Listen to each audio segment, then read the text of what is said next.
Good afternoon, everybody.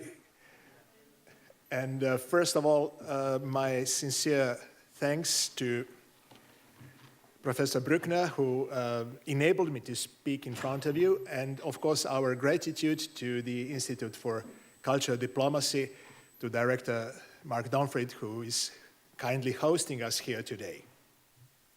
For somebody who is not a professional speaker or professor or teacher, and who usually speaks only to officials or dignitaries or journalists or similar people, it is always exciting to speak to students, especially to students who come from different parts of the world than the countries that Uli enumerated, where I had the privilege to serve. So I'm really happy and honored to be here again, and I understand that you are having a summer in winter and that you are trying to make the utmost use of your stay here in Berlin, in Germany, in Europe. I was given another privilege to basically choose the topic. It was rather broad, rather vague. Croatia and the European Union. That should be some kind of general title, but please feel free to ask any additional questions later on if you feel that we didn't go straight to the topic you would like to hear in details. Besides the old collaboration and friendship, as Professor Bruckner said already, I think one of the reasons why I was chosen and given the opportunity was the fact already mentioned that Croatia is the youngest, the latest member of the European Union, and I want to stress so far, because this is an organization that has the core, yeah, it's not always that dark there, but EU has its bright sides. Does the mic work? Yeah, okay. So it is the organization that wants to enlarge and that basically wants to encompass the whole European continent sooner or later. And I know that you did have lectures about the basics of the EU, that you do have certain knowledge already, be it here from Berlin, be it in the course of your preparations for this trip. But you must try to figure out what the situation in Europe after the World War II was. Not only that the Europe was divided, but the big part of Europe suffered the consequences of the war, be it physically, be it because some cities were destroyed around Europe. Not only that so many millions of people were killed, that practically every family had somebody who suffered directly. Not only that there was poverty, you had to reconstruct the continent, the countries, the cities after that, but also you had psychological and political consequences. So the brave idea of some great people, you heard about them and you will learn about them, was to try to create some common sense in the divided and ruined Europe. And what do you start with? You start with some realistic categories like economy. And what was the main source, the main resource at that time?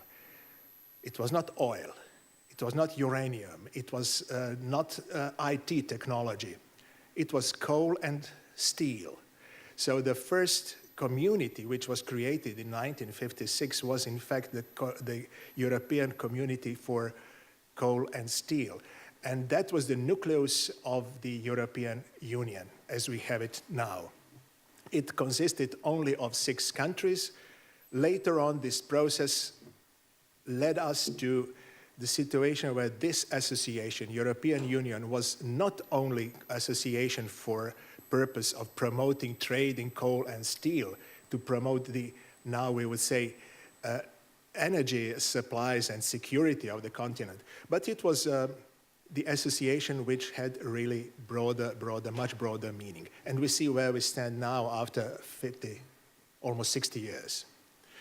So after this first stage, the economic development, the economic cooperation started to develop in 1960s, 1970s, 1980s. There were waves of enlargement, and by the fall of the Berlin Wall, there were already 12 members of the European communities at that time.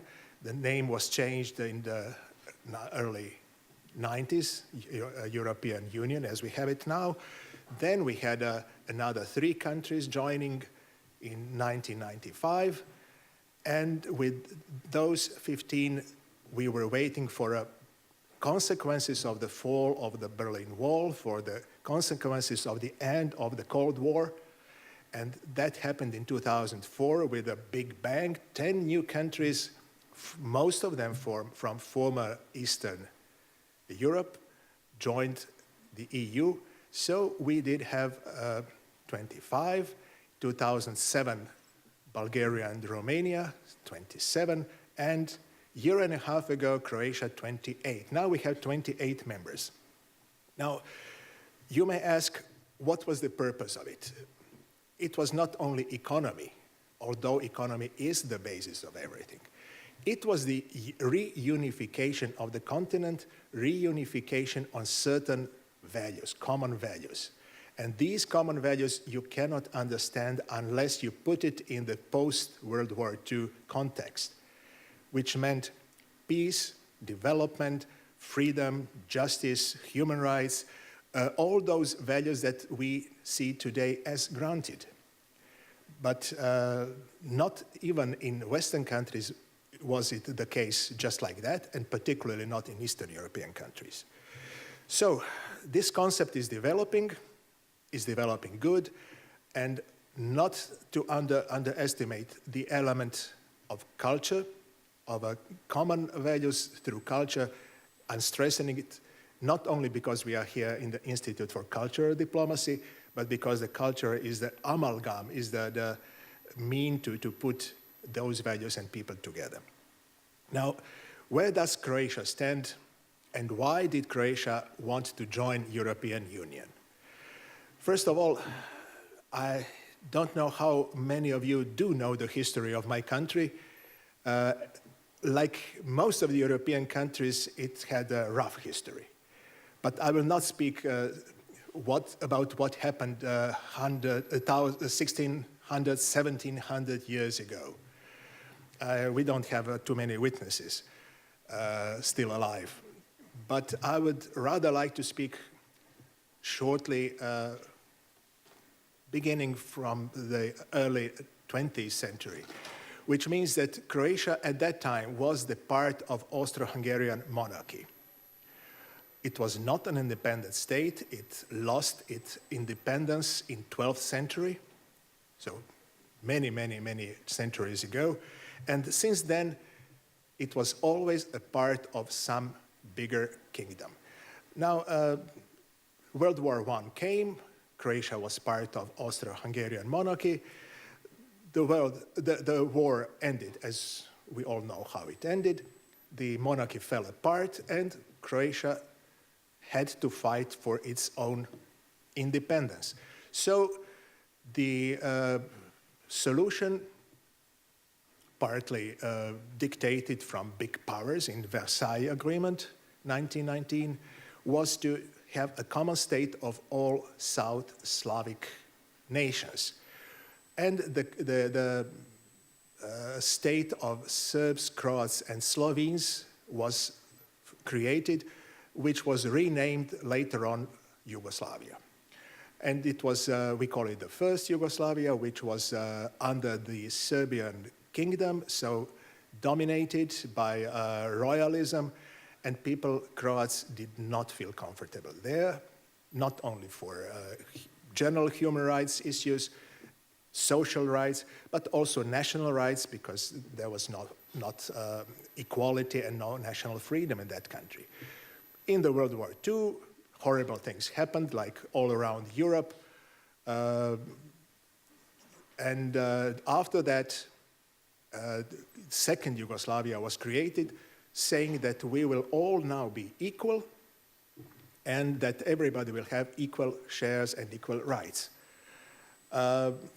It ended with a war in 1990, where Croatia, as one of 6 constitutional republics of former Yugoslavia, was attacked by federal army and paramilitary troops from one neighboring country, and the country, Yugoslavia, dissoluted. It simply didn't function anymore. The parliament couldn't adopt any decisions, the presidency couldn't elect the president, and it simply fell apart, and Croatia declared its independence. So, it is a small country. It is a country of 4.3 million people, and I think most of you come from bigger countries. So it's a country which is the size of Berlin, a bit bigger. Berlin plus Potsdam. It is a very beautiful country. It belongs partly to Central Europe, and if you travel, you will see the typical Central European architecture, typical Central European way of cooking, and I must say, way of thinking, including educational system. Way of thinking where people are constantly complaining about everything, which is not uncommon here. Then you have the Mediterranean part, which is famous for tourism, and where you eat like in Italy, or even better, where you drink good wine, where you have a nice time, enjoy your life.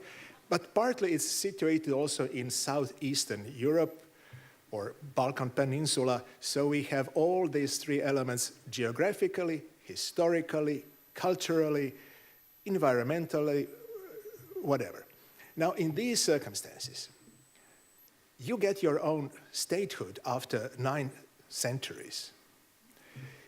You must choose your own way in the situation where finally the Second World War, which lasted through Cold War, prolonged for 45 years, falls apart. And you find your way. Where do you want to go? To the association, which gives prosperity, which promises good organization, good work, human rights, common values that we all share. So Croatia wanted to join European Union. And in the first national political multi-party elections in 1990, all relevant political parties, literally all, said in their program, Europe.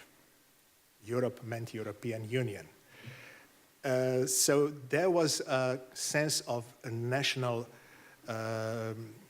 union about that idea, about that program.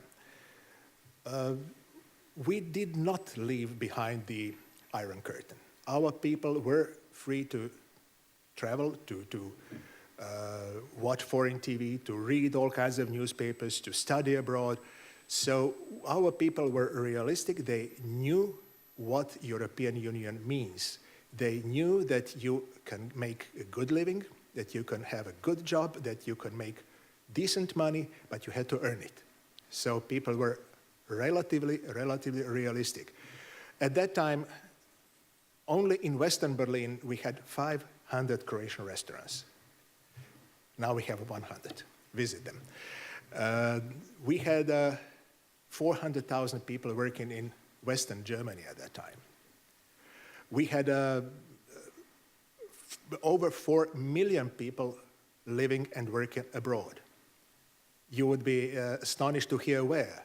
The biggest community in Chile, Western Coast, Southern California, Argentina, Brazil, Switzerland, whole Europe. So together with Ireland or Israel, I think that we have the ratio of the people living at home and living abroad is approximately 1 to 1. So The European Union idea with all its common values was a challenge. Now, which ideas there are? Economic progress, open market, customer union, human rights in most general sense of this word, a legal system, rule of law, everything that we want to promote and to have in our own country. And we didn't have it always. It promised progress, steady peace. And for you and your generation, it may seem, peace, it's a nice word. We are all aware of that. But for countries like mine, and unfortunately many others around the world, it's not taken as granted. It really took efforts, and it took victims, and it took wars, and it took a lot of misery to have this. So for us, peace is big concept, big value, not just one word. Economic progress is always mentioned, but people knew that by joining, we will not automatically have double salaries. No. But we will have a better organization, better legal system, better judicial, better economic system, better social system, social services, which would enable us to live decently, to work, and to progress. So we applied. After the war, we tried to apply for the membership, and the reaction of European Union was gradual. If we didn't have the aggression and the war and the need to reconstruct the country after the war, we would probably be qualified to join the European Union within this big bang in 2004. But we were not that lucky, so we had to wait some years more. And in 1999, European Union suggested creation of a process of stabilization and association, SAA, which would encompass countries of the region, including Croatia. Still, it didn't work equally in all countries, so Croatia was the first to initiate and sign the Stabilization Association Agreement in 2001. In 2003, Croatia applied for the membership, and you know where this announcement was being made? A few blocks away, in Auswärtigen Amt, and I was lucky enough to be present there. 2004, the positive opinion on our candidate status was issued by EU. In 2005, we opened the negotiation process. The negotiation process meant you had to have 120,000 pages translated, but not only translated, but implemented in our national regulation, in our national legal system, economical system, social system, you name it. The whole structure of society had to be adapted. So that's why you cannot just say, I want to be the member of the club, and then people around the table like you, and they say, welcome. No, you must qualify. You must implement it in your internal legal and other systems. The negotiations lasted for a very long time. They lasted until December 2011, when they were successfully concluded, which means that some people were really frustrated with the length of negotiations. But on the other hand, it gave us time and opportunity to prepare. So I must say, I can say freely that Croatia was the most prepared country to join European Union, more prepared than the ones that entered before, although they did have time to make it up during their membership. So we are somewhere there. Of course, we had to have a referendum in our own country whether the people want to join, and the majority said yes. And as of July 1st, 2013, we are full-fledged members. Now, what are the benefits and what are the weak sides? You know, there's never in life everything black and white. There's always some gray zone.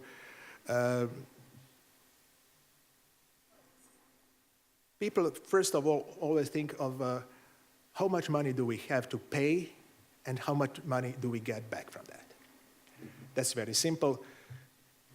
I have the latest figure, 2014. We had to pay to the EU budget 460 million euros, which we did. And through various projects, we got from the EU budget 548 million euros, which means 88 million euros plus, which is not big money, but we are not a big country. So it is a good start.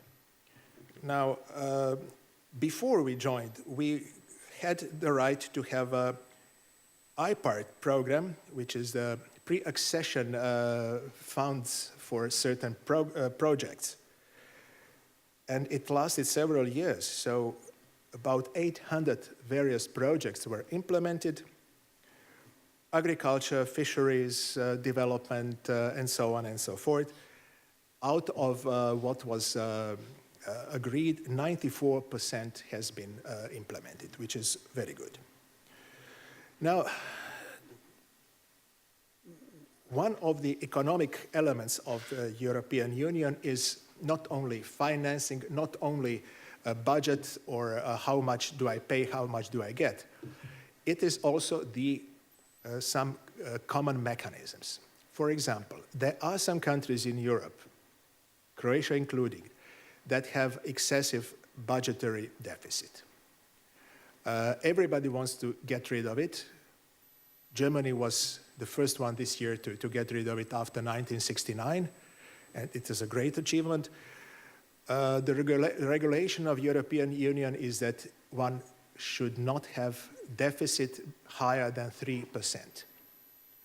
3% is big money. We were in the situation to have it almost, or at a certain stage, over 5%, which is not dramatic, but is not good.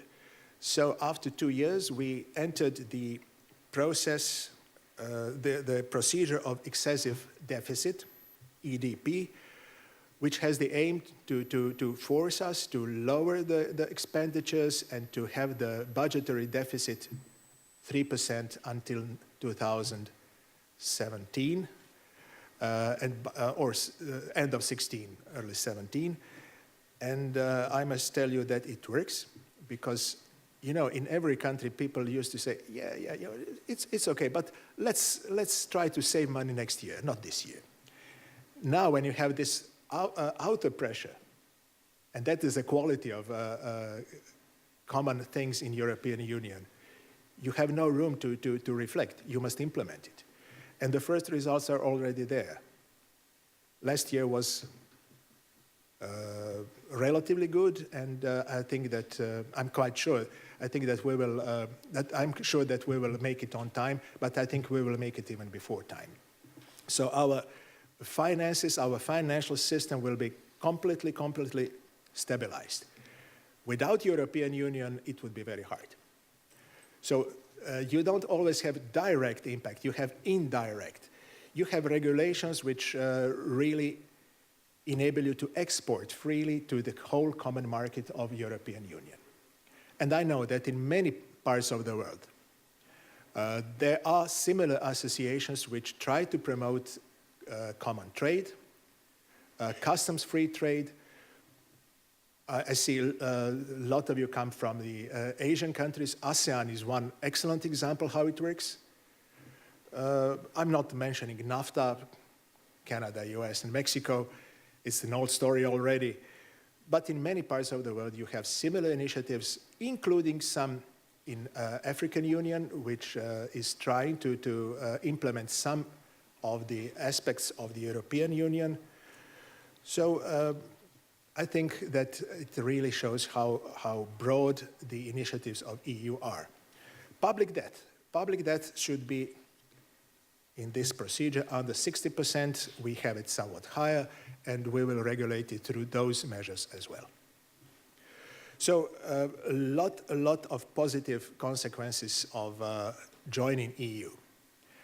Nothing comes automatically. You see that some countries that are in EU do have troubles, do have problems. So you do have political movements that really question the validity of EU as such, and you have it in almost all countries, be it on the right-wing spectrum or left-wing spectrum, or even not directly linked with these divisions. But the majority of the political, the mainstream of politics, the majority of the population do support the concept of EU in all countries, and I think that every process has its ups and downs. And here I would like to stress one thing that I heard from my German friends very, very specifically said, but I think we can all agree. For the first time, you do have a generation like yours to who we can say, you will probably not live better than my generation did. Unemployment is high. In Spain, youth unemployment is 50%. In Italy, it's 40 and something. In Croatia, 40%. Portugal had a high youth unemployment rate. And it takes years and years to remedy it. So it will not come automatically. After World War II, every generation lived better and better. Every year or every several years, you had better living standard. You had more freedom to travel. You had less restrictions. In European Union, you have the Schengen Agreement, whereby you can travel without passports. Not every EU country is the member of this agreement yet, but it will be. Croatia will apply in the second half of this year, and we hope to get this status very soon as well. So the idea is to have the free circulation of people, of goods, of ideas, of services, no restrictions, but it brings some additional problems. How to control the borders, how to control security. I'm deliberately not mentioning yesterday's tragical events in Paris, in France, but these things are if you have open borders, if you don't have internal controls, then you have certain risk. But issues of terrorism will not be remedied by closing the borders. They will be remedied by much, much broader concepts, including education, including economic development, including intercultural dialogue, including many, many other measures, plus, of course, police, security, intelligence, and everything else. Not one measure can solve the problem. So let's enjoy the freedom of movement, which my generation did not have. When you traveled from my hometown to Berlin, you had to cross 3 or 4 borders, to show passport each time, to change currency. You want to go to Netherlands, you had to change currency again. There were no credit cards at that time when I was young. So it was much, much more complicated. For your generation, it's granted. You take your ID or passport, buy your ticket, and there you are. For us, it is a big achievement. For us, it is a big achievement. We have peace. For you, it's normal situation. For us, it is a big achievement that you can work or study anywhere. You don't have to have a particular license or permit or whatever. For us, it was an adventure. So just don't be misled. These values are wonderful, but they are not granted once and for all. You must always stand behind them. I'm not saying fight for them. We are not in war. But you must stand behind them and promote them and try to keep them alive, because these values are not irreversible. And these values are core of European Union. These values are a reason why countries like Croatia wanted to join EU, and despite some negative aspects, and I will tell you later which ones, it is worth joining, and it is a good concept and good idea. Of course, we don't think that this process is finished until whole Europe is there. Some countries can go faster, some countries can go slower. Our imminent goal is to have our neighbors from the rest of the region to join the EU, because Croatia cannot be happy and satisfied unless we don't have our neighbors happy and satisfied, secure, stable, developed, and so on. So we help and promote the advancement of our neighbors. One of the measures, not only on political level, of course, that goes without saying, one of the concrete measures, 120 pages that we translated, and we have so similar languages that some say that they are equal languages. Some say they are just understandable and similar. Let's not discuss it now, but we gave those pages free of charge to all countries of the region, so they can use them, they can much easier translate it from Croatian to their language than from English or French. And it costs money and it takes time. So these are concrete measures that we are trying to help our neighbors and friends. You see what happens on the very east of Europe, Ukraine, and it's not developing in a good direction, but I'm sure that on a long run, it will go in the right direction as well. Not necessarily direct membership. There are many, many ways to have common values and common work and common goals, living together and promoting those values in many, many, many different forms. And then I think that's the nucleus how the whole world can look like. You see that there are so many people from around the world here in Berlin, and that's a normal flow of population.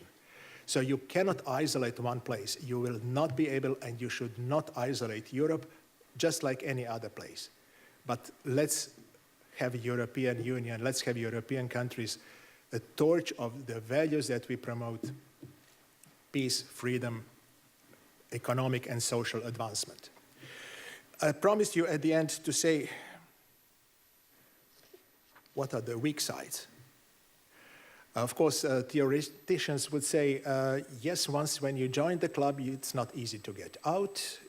You lose a part of your sovereignty. That is correct, but you lose it voluntarily. There's no flexibility. If the European Central Bank says you must save, then you must save, then you cannot discuss it in your parliament, and so on. It's all right. We understand it. The weak side is a common foreign and security policy. It's very hard to have in some situations to have a common interest and to formulate the common foreign policy. We see it in many, many daily occasions. But probably the most painful is the restrictions we have on producing at home our homemade fruit brandy. You can have only 40 liters a year, which is for some people not enough. Or you can have your own homemade sausages. Now you are limited in the quantity. And that's painful for some people in my country. But let it be the worst thing we have from European Union. The good things really, really do prevail. And I hope that I did picture you a little bit of how European Union works, what it is about, and the mechanisms you will learn in the course of your study here. I'm open to any question. I thank you for your attention very much.